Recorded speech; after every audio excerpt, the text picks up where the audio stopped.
Hello दोस्तों। पिछला video में हम लोग यहाँ पर 50 तक क्वेश्चन दोस्तों क्लियर कर लिए थे और पूरा हम लोग इसको बनाए थे एकदम बढ़िया से, और हर एक न्यूमेरिकल को सिंप्लीफाई करके आप लोगों को बताए थे। पिछले वीडियो में आप लोग नहीं देखे होंगे तो जाके वहाँ पे देख लीजिएगा, ठीक है।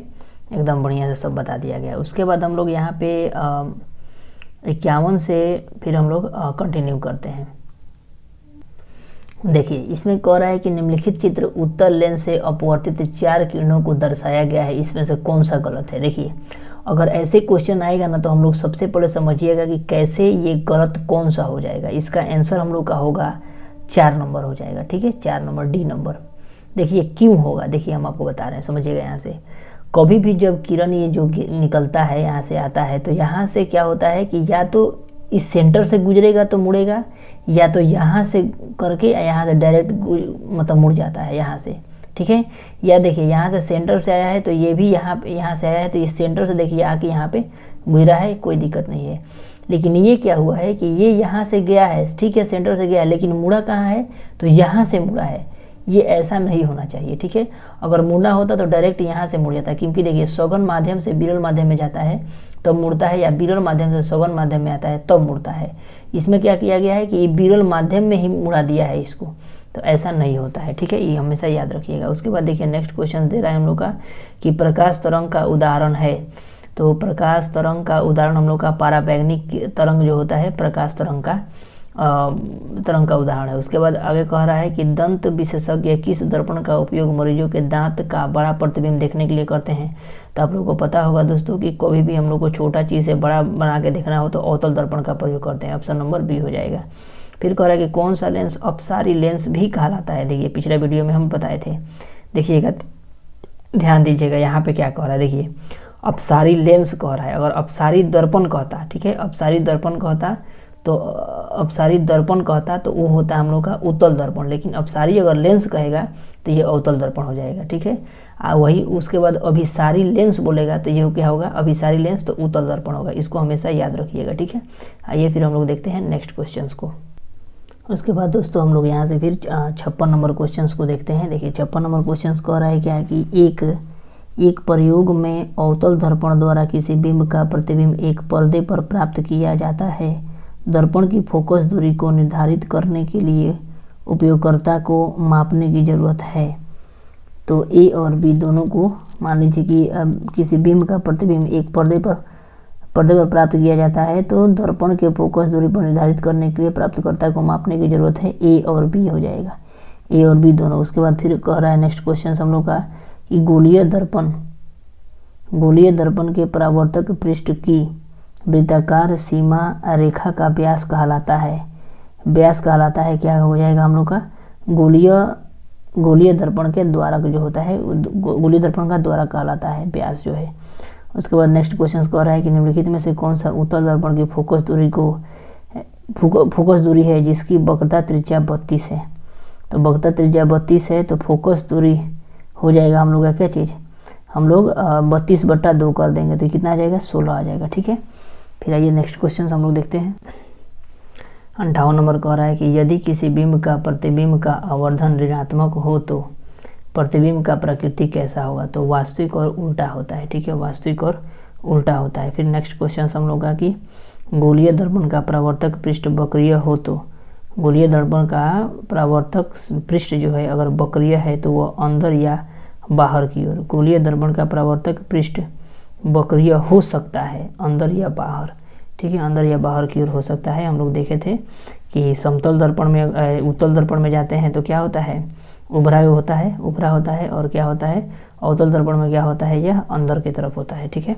तो वही हम लोग देखते हैं। उसके बाद फिर 60 नंबर कह रहा है कि वह गोलीय दर्पण जो अंदर की तरफ वक्रीय होता है कहलाता है। देखिए अब हमको समझा देते हैं।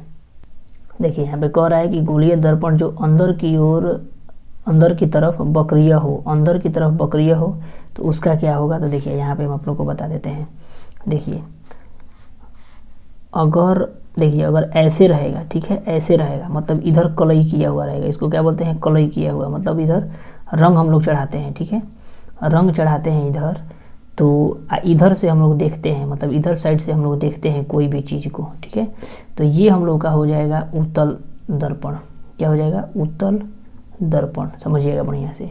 उसके बाद हम लोग को अवतल दर्पण प्राप्त करना हो तो अवतल दर्पण कैसे देखेंगे, तो देखिए अवतल दर्पण में क्या होता है कि ये जो होता है अवतल दर्पण ऐसे होगा और ये क्या होगा, इधर से कलई किया हुआ रहेगा, मतलब इधर से कोई पेंट हम लोग चढ़ाते हैं और इधर से हम लोग देखते हैं, ठीक है, इधर से हम आप लोग चेहरा देखेंगे, इसमें इधर से देखेंगे, तो ये जो होगा हम लोग का क्या होगा, अवतल दर्पण, अवतल दर्पण हो जाएगा, अवतल दर्पण। तो वही हम लोग का पूछ रहा है, वही हम लोग का दोस्तों इसमें पूछ रहा है क्या, कि गोलीय दर्पण जो अंदर की ओर वक्रीय हो, मतलब अंदर की ओर वक्रीय हो, तो वो कौन सा दर्पण हो जाएगा, तो ये जो होगा हम लोग का कौन सा हो जाएगा, है ना, ये जो हो जाएगा हम लोग का अवतल दर्पण हो जाएगा, ठीक है, कोई दिक्कत नहीं है। उसके बाद देखिए फिर नेक्स्ट क्वेश्चन कह रहा है हम लोग का कि वह गोलीय दर्पण जो बाहर की ओर वक्रीय हो, तो वो कौन सा होता है, तो जो होगा उत्तल दर्पण हो जाएगा हम लोग का, ठीक है, उत्तल दर्पण, जो ऑप्शन नंबर कितना है, सी नंबर दिया है, 61 का सी नंबर, ठीक है। देखिए यहाँ पे क्या कह रहा है कि जो बाहर की ओर, बाहर की तरफ वक्रीय हो, माने बाहर की तरफ वक्रीय हो, मतलब बाहर इधर जो है वक्रीय है, इधर जो है हम लोग का कलई किया हुआ है, तो कौन सा दर्पण हो जाएगा, कौन सा दर्पण हो जाएगा, उत्तल दर्पण हो जाएगा, ठीक है। फिर हम लोग का 62 नंबर क्वेश्चन दे रहा है कि गोलीय दर्पण के परावर्तक पृष्ठ के केंद्र को दर्पण का कहा जाता है, केंद्र को उसको ध्रुव कहते हैं, ठीक है, केंद्र को क्या कहते हैं, ध्रुव कहते हैं। उसके बाद फिर कह रहा है कि गोलीय दर्पण के वक्रता केंद्र को किस अक्षर से निरूपित किया जाता है, वक्रता केंद्र को, ठीक है, वक्रता केंद्र को हम लोग किससे निरूपित करते हैं, तो सी से निरूपित करते हैं, सी से, है ना, उसको कर्व कहते हैं, वक्रता केंद्र यानी कर्व हो जाता है, ठीक है, तो सी से डिनोट करते हैं। उसके बाद फिर कह रहा है कि निम्नलिखित किसी लेंस द्वारा उत्पन्न आवर्धन का एसआई मात्रक क्या होता है, तो देखिए आवर्धन का एसआई मात्रक होता है, आवर्धन का एसआई मात्रक कुछ नहीं होता है, ठीक है, मात्रक विहीन होता है, आवर्धन का, आवर्धन जो होता है दोस्तों मात्रक विहीन होता है, उसका कोई भी मात्रक नहीं होता है आवर्धन का, ठीक है, याद रखिएगा, ये बहुत बार इंपॉर्टेंट क्वेश्चन से पूछा है, ठीक है, ये कोई इसमें जो दिया है ये गलत दिया है। उसके बाद फिर कह रहा है कि निम्नलिखित में से किस लेंस की फोकस दूरी धनात्मक होती है, देखिए लेंस की फोकस दूरी धनात्मक होती है, तो उत्तल लेंस की फोकस दूरी क्या होती है, धनात्मक होती है। उसके बाद फिर नेक्स्ट क्वेश्चन हम लोग का कह रहा है कि गोलीय दर्पण के ध्रुव तथा वक्रता त्रिज्या से गुजरने वाली सीधा रेखा को कहते हैं, तो सीधा रेखा जो गुजरती है उसको क्या कहते हैं हम लोग, तो उसको हम लोग कहते हैं दोस्तों मुख्य अक्ष कहते हैं, क्या कहते हैं, मुख्य अक्ष कहते हैं। उसके बाद देखिए नेक्स्ट क्वेश्चन हम लोग का कह रहा है कि सूर्य के प्रकाश के संकेंद्रण से उत्पन्न ऊष्मा के कारण जल उठता है, जल उठता है तो किसके कारण, कागज के, सूर्य के प्रकाश के संकेंद्रण से उत्पन्न ऊष्मा के कारण जल उठता है, मतलब कहने का मतलब देखिए संकेंद्रण का समझिएगा, जल उठता है मतलब कहने का मतलब जो सूर्य के, देखिएगा आप लोग छोटे होंगे तो देखे होंगे औजार बॉक्स में एक आता था, एक लेंस की तरह आता था, उसको हम लोग क्या करते थे कि एक जगह किसी कागज़ के ऊपर रख के एकदम लगातार उसको रखते थे, धूप में रखते थे, तो क्या होता था, वही कह रहा है कि उत्पन्न ऊष्मा के कारण जल उठता है, तो कागज़ जो है क्या होता है, जल उठता है, पत्थर, लौह, अयस्क और बालू का कण तो नहीं जलेगा, वही कागज़ जो है क्या होगा, जल उठेगा, वही उसी को कह रहा है। फिर उसके बाद कह रहा है कि गोलीय दर्पण के परावर्तक पृष्ठ की वृत्ताकार सीमा रेखा का व्यास दर्पण का कहलाता है, द्वारक कहलाता है, वृत्ताकार सीमा के केंद्र का व्यास दर्पण का कहलाता है द्वारक। उसके बाद कह रहा है टॉर्च एवं वाहनों के उग्र द्वीपों में किस दर्पण का प्रयोग किया जाता है, उग्र द्वीपों में, देखिए टॉर्च तथा उग्र द्वीपों में क्या प्रयोग किया जाता है, तो अवतल दर्पण का प्रयोग करते हैं, क्योंकि टॉर्च में जो सामने रहता है ना, देखिएगा वो काफ़ी लाइट देता है, वही अवतल दर्पण का बना होता है। ये हम लोग गाड़ियों में भी हेडलाइट के रूप में क्या करते हैं, हेडलाइट के रूप में अवतल दर्पण का प्रयोग करते हैं, और पश्च दृश्य के रूप में माने पीछे देखने के लिए जो दर्पण हम लोग लगाते हैं वो क्या होता है, उत्तल दर्पण होता है। उसके बाद कह रहा है कि वाहनों के साइड मिरर, देखिए यहाँ पे लिख दिया है, पीछे देखने का दर्पण किस दर्पण का प्रयोग किया जाता है, तो उत्तल दर्पण का हम लोग प्रयोग करते हैं, ठीक है, किसका, तो उत्तल दर्पण का। उसके बाद देखिए नेक्स्ट क्वेश्चन हम लोग का दे रहा है, इनमें से कौन सा दर्पण का सूत्र है, तो दर्पण का सूत्र क्या होता है, 1/v + 1/u = 1/f होगा। अगर वही हम लोग का पूछ देगा कि लेंस का सूत्र क्या होगा, तो 1/v - 1/u = 1/f होता है, ठीक है। उसके बाद फिर हम लोग का नेक्स्ट क्वेश्चन कह रहा है कि दो पृष्ठों से घिरा हुआ कोई पारदर्शी माध्यम जिसका एक या दोनों पृष्ठ गोलीय हो कहलाता है लेंस, ठीक है, गोलीय होता है वो क्या होता है, लेंस कहलाता है। फिर कह रहा है कि उत्तल लेंस को कहते हैं, देखिए उत्तल लेंस को हम लोग कहते हैं क्या चीज़, उत्तल लेंस। देखिएगा उत्तल लेंस है, अगर दर्पण रहता, उत्तल दर्पण रहता तो उसको अपसारी कहते हैं, अपसारी दर्पण कहते हैं, हाँ। लेकिन ये कह रहा है कि उत्तल लेंस कह रहा है, तो उत्तल लेंस को कहते हैं अभिसारी लेंस, अवतल लेंस को कहेंगे क्या चीज़, अपसारी लेंस। ये उल्टा होता है, इसको हमेशा याद रखिएगा, यही कन्फ्यूजन करके 1 नंबर आपका कट कर सकता है।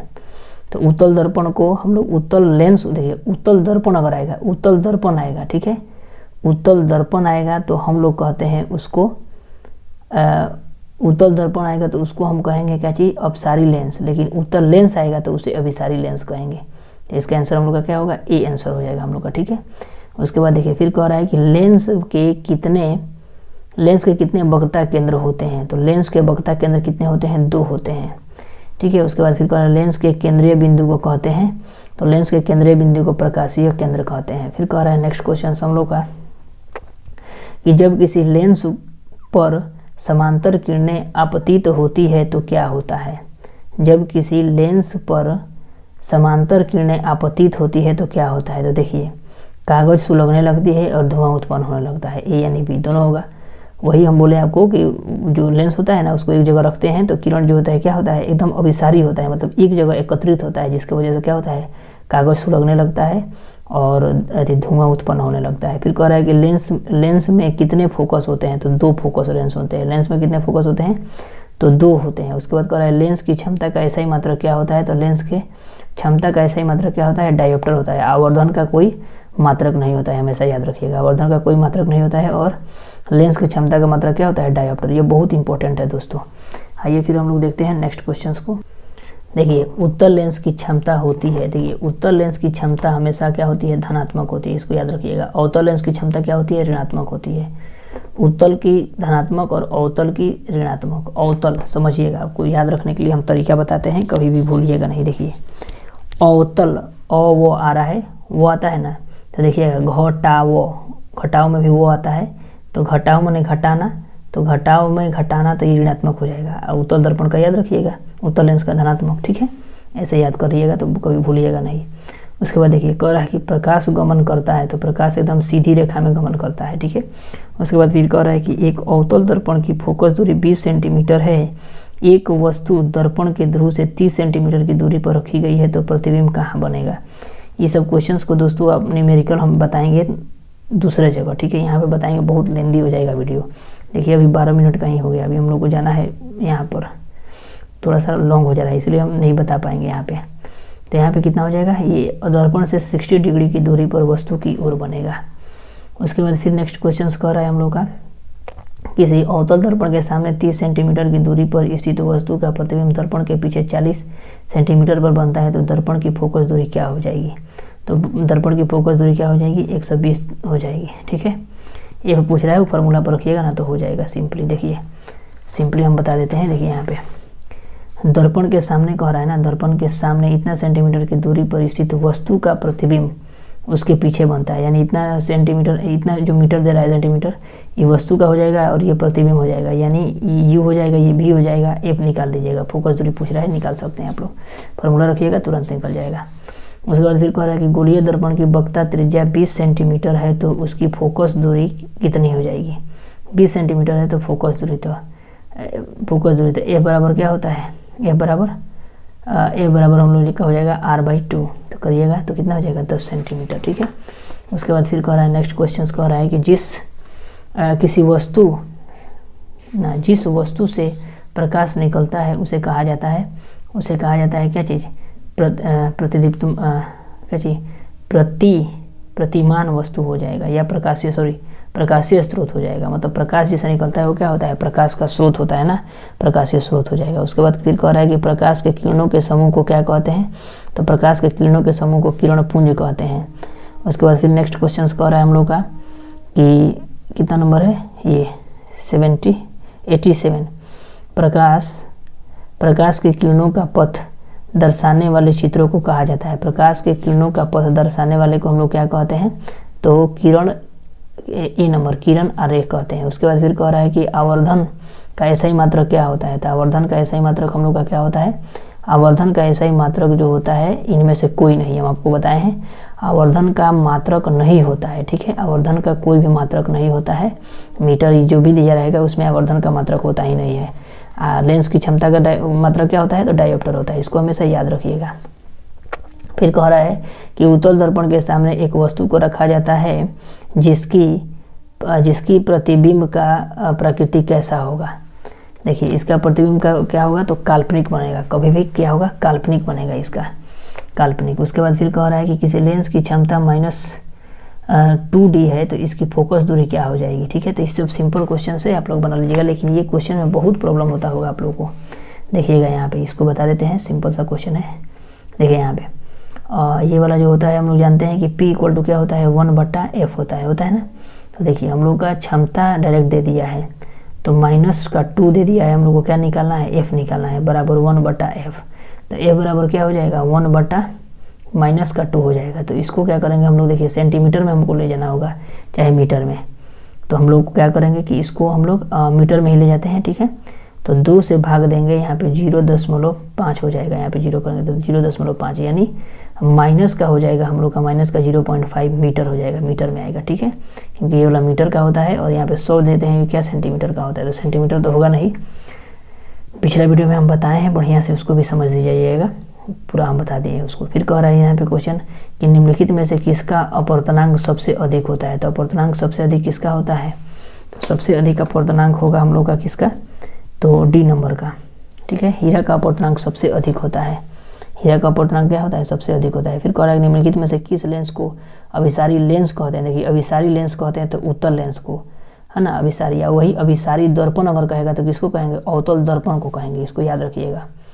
अभिसारी लेंस कहेगा तो उत्तल दर्पण, और अभिसारी दर्पण कहेगा तो उसको अवतल दर्पण को कहते हैं, याद रखिएगा। लेंस और दर्पण में अंतर है, थोड़ा उसको समझिएगा। उसके बाद फिर नेक्स्ट क्वेश्चन कह रहा है कि दर्पण के सामने किसी भी दूरी पर स्थित वस्तु का प्रतिबिंब सीधा प्रतीत होता है तो दर्पण होता है केवल समतल दर्पण होता है, ठीक है। सीधा प्रतीत होगा तो क्या होगा, समतल दर्पण। उसके बाद कह रहा है कि निम्नलिखित में से किस माध्यम में प्रकाश की चाल सबसे अधिक होती है। तो निर्वात में प्रकाश की चाल क्या होती है, सबसे अधिक होती है।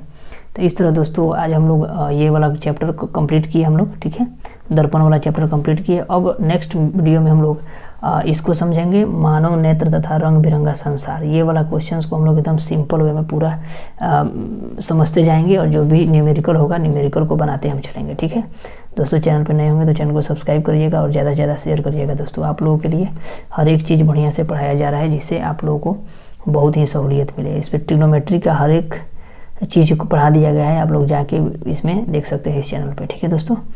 और आप लोग अपना प्यार बनाए रखिए दोस्तों। इसके बाद हम लोग ये वाला चैप्टर चलेंगे और एकदम बढ़िया से चलेंगे कि कैसे कैसे ये क्या होता है। चैनल पर नए होंगे तो चैनल को सब्सक्राइब करिएगा और ज़्यादा सपोर्ट करिएगा दोस्तों। चलिए मिलते हैं नेक्स्ट वीडियो में, तब तक के लिए जय हिंद दोस्तों।